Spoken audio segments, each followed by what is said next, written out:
ジャイアント馬場になりたい。私ジャイアント馬場になりたいねん。なんでかって、ジャイアント馬場になったらこの柵飛び越えれる思うねん。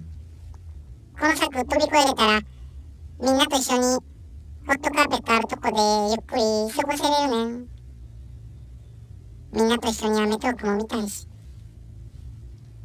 でも私がジャイアント馬場になったらもうチワワじゃなくなるから、この家出ていかなあかんになるかもわからへん。